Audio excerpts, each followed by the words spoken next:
কোনো আলেম নেতা বা ব্যক্তির অন্ধ অনুসরণ করা ঠিক হবে কিনা? অন্ধ অনুসরণ, যা শুনছি সব মানছি, সামিআনা ওয়া আতা'না, শুনলাম এবং মানলাম, এটা কার বেলায়? শুধু আল্লাহর বেলা এবং তার রাসূল সাল্লাল্লাহু আলাইহি সাল্লামের বেলা।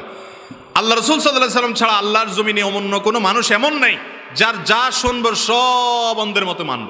এরকম কোনো মানুষ দুনিয়াতে একজনও আমার সব কথা মানবেন আমি সেই মানুষ না।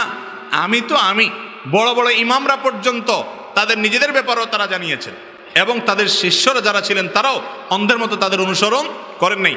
একটা কথা আছে ফার্সিতে, একটা কবিতা, ওয়াজের ফাঁকে ফাঁকে আপনারা অনেক সময় শুনেন, বামায় সাজ্জা দারাঙ্গি কুন গারাত পীরে মগা গোয়াদ কে সালেক বে খবর নবুয়াত জরা হো রুসমে মঞ্জিলহা। ফার্সি কবিতা।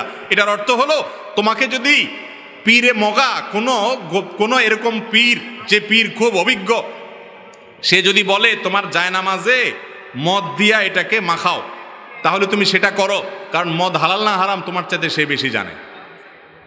সুবহানাল্লাহ বললেন না নাউজুবিল্লাহ বলবেন? আল্লাহ তাআলা মদ হারাম করেছেন, এখন যদি পিশাব খাইতে বলে বা এটা মাখাইতে বলে, আপনি সেটা করবেন না করবেন না? এটা করার কোনো সুযোগ আছে? লা তাআতা লি মাখলুকিন ফি মাসিয়াতিল খালিক। আল্লাহর কথার বাইরে পৃথিবীতে কারোর কথা শোনার কোনো সুযোগ